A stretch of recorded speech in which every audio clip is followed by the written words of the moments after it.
Lalu railway మంత్రిగా చేసిన టైంలో బీహార్ వాళ్ళకి విపరీతమైన ఉద్యోగాలు వచ్చేసినాయి.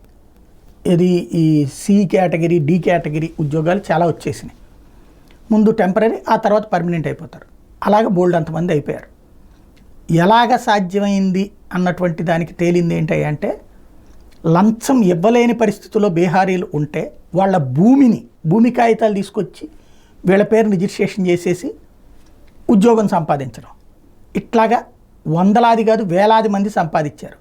ఈ విషయం మీద ఆ మధ్యన ఇన్వెస్టిగేట్ చేసి అటు లాలూ ప్రసాద్ ఇంట్లో, అట్లాగే తేజస్వి యాదవ్ ఇంట్లో, తర్వాత నా కూతురు మీసాభారతి ఇంట్లో, వీళ్ళందరి ఇళ్లలో వేల కొద్ది డాక్యుమెంట్లు తీసుకున్నారు.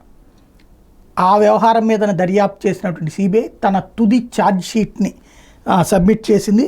అందులో 77 మందిని, లాలూ ప్రసాద్ యాదవ్తో పాటు 77 మందిని ఇందులో కుంభకోణంలో నిందితులుగా చూపించింది.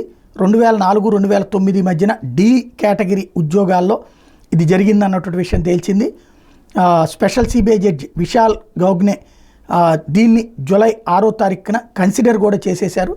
కాబట్టి ఇక నెక్స్ట్ స్టెప్లో ఈ కేసు విచారణ వేగవంతమైతే ఏం జరుగుతుందనేది చూడాలి.